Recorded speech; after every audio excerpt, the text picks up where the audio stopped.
de sécurité pour l'attention portée à la situation du pays et pour son engagement constant en faveur de la stabilité, de la paix et du processus démocratique en Haïti.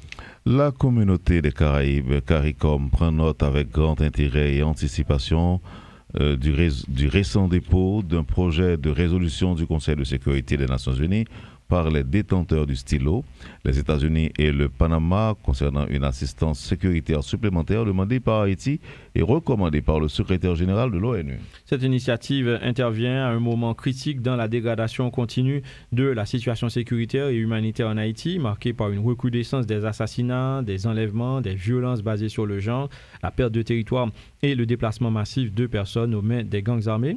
Poursuivant son plaidoyer international en faveur d'Haïti, un de ses membres, la communauté des Caraïbes, appelle les membres du Conseil de sécurité des Nations Unies, en particulier les membres permanents, à prendre en considération les conditions désespérées et précaires dans lesquelles se trouve le peuple et le pays d'Haïti. Et pour quelques commentaires, Stanley, nous avons avec nous l'ancien diplomate Pierre-Antoine Louis. Pierre-Antoine, bonjour, bienvenue sur Métropole. Bonjour Wendell, bonjour tout le monde, c'est toujours un plaisir. Haïti soutient avec fermeté la résolution qui vise donc à transformer la mission qui est actuellement déployée en Haïti en une force de répression des gangs qui pourrait en quelque sorte garantir la sécurité nationale et régionale.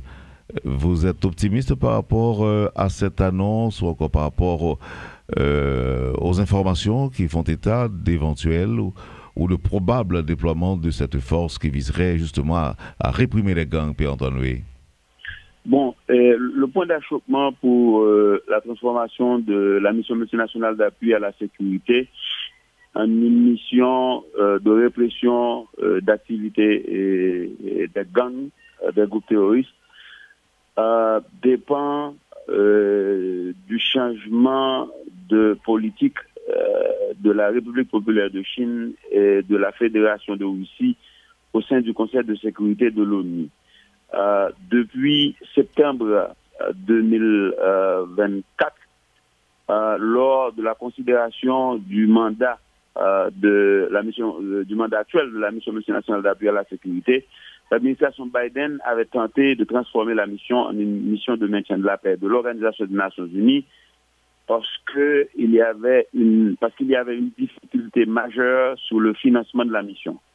Cette difficulté demeure, c'est pourquoi avant son départ en janvier dernier, l'administration Biden avait tenté encore une fois de transformer la mission en une mission de maintien de la paix. Et une fois de plus, la Russie et la Chine avaient exprimé leur refus catégorique de transformer cette mission, disant que la mission n'avait même pas encore été déployée entièrement et pourquoi on envisageait de la transformer. Et bien entendu, la mission ne fut pas déployée même à hauteur de 50% sur un effectif de 2500, moins de 1000 agents plutôt de la mission ont été déployés. Donc voilà, c'est ça la situation. Maintenant, si cette considération majeure dans les jours qui suivent demeure entière, c'est-à-dire s'il n'y a pas eu un changement de comportement, de politique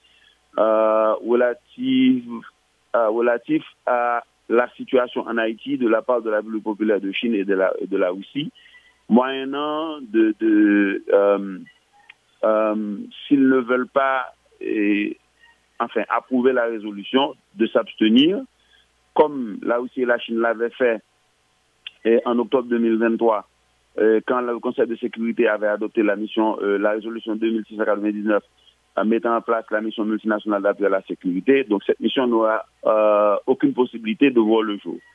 Donc c'est cela qui change. Maintenant, la position d'Haïti est normale, elle est logique. C'est Haïti qui, en octobre plutôt 2022, en début d'octobre 2022, par une résolution du Conseil des ministres, pendant l'administration d'Ariel Henry, avait sollicité un appui international en matière de lutte contre la gangstérisation en Haïti. Donc, ce serait aberrant qu'Haïti change de position. Maintenant, ce qui pose problème, c'est le fait que les dirigeants haïtiens semblent ne pas comprendre qu'aucune mission étrangère sur le sol haïtien quels que soient les moyens qui lui sont dotés, financiers ou en équipement logistique, tout ce que vous voulez, ne peut réussir moyennant pour Haïti d'avoir une stratégie de lutte contre l'insécurité, une amélioration de sa gouvernance politique.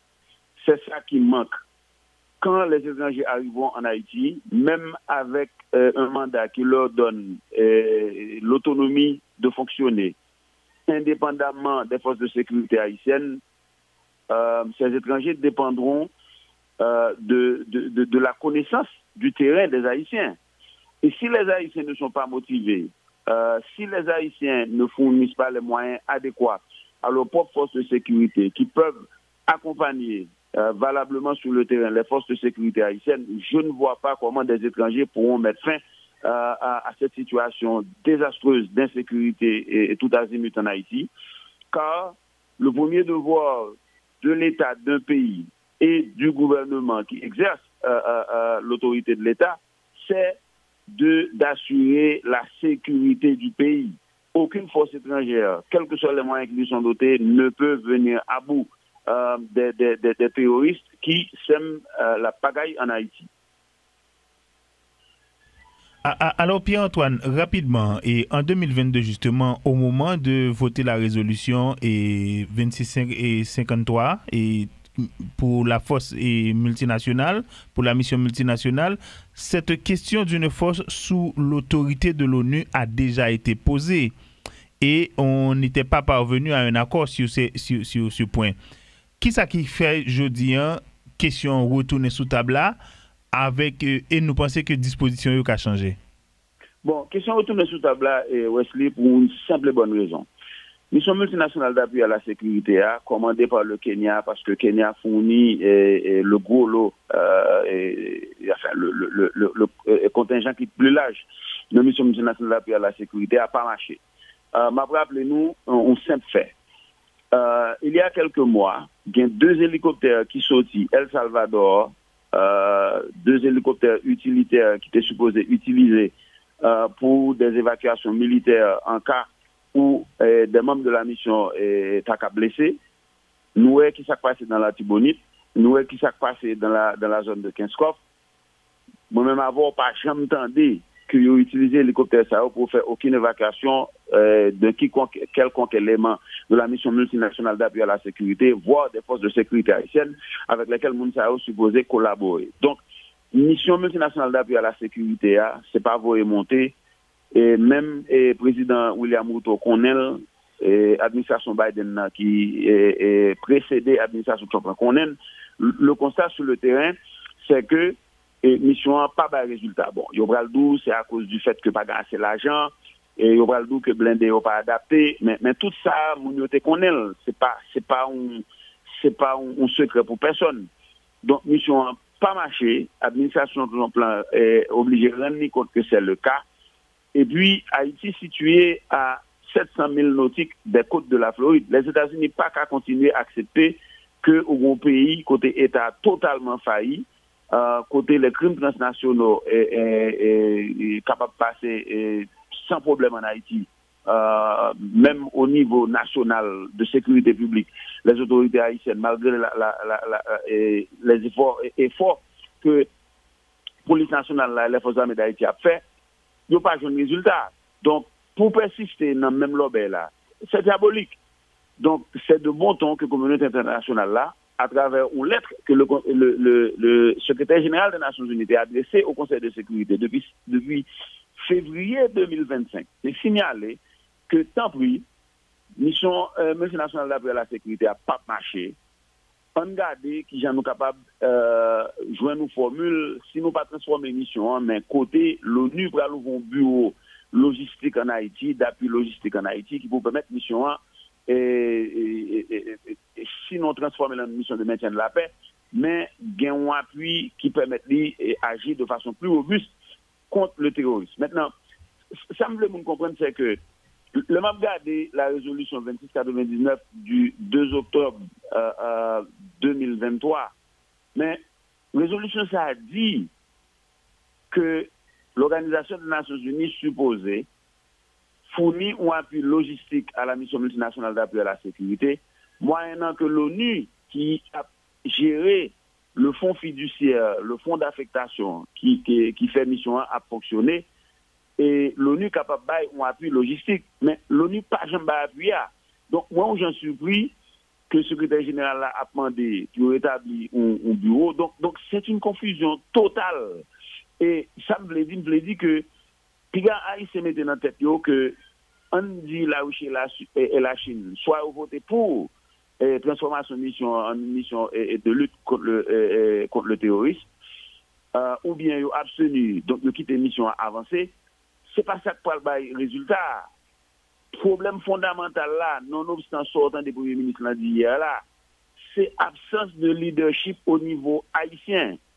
Et ça, pas d'étranger capable de résoudre lui. Oui, et si la Chine et la Russie persistaient dans la position Yoa, l'a démontré tout que le Conseil de sécurité des Nations Unies n'a un problème aussi crucial avec des conséquences humanitaires gravissimes qui passent en Haïti, tellement gangréné par des considérations géopolitiques entre la Russie, la Chine et les États-Unis, que ils sont pas capables d'aider qui vient ou capable d'aider Haïti. Oh, on l'autre problème encore, la Chine gagne avec Haïti. Ils n'ont pas deal, mais son problème lié. La Chine et Haïti ont une relation avec la République de Chine, Taïwan. La République populaire de Chine, deuxième économie mondiale, pas d'accord avec ça. Ils n'ont pas deal, mais il y a tant que Haïti font un geste pour Haïti dit, entamer une négociation pour quitter Taïwan, et je pense que Haïti doit faire ça. Je n'ai pas de problème avec Taïwanais, mais je pense que Haïti doit faire ça. Il y a intérêt d'Haïti que Haïti commence à discuter avec la Chine au niveau politique, au niveau de ça, Haïti est capable de joindre la Chine, une formule pour Haïti quitter les relations diplomatiques avec Taïwan pour aller avec la Chine. Je ne pas dit ça, mais le problème, ça existe tout. Merci beaucoup, Pierre-Antoine Louis. Passons bonne journée avec nous. Bonne journée.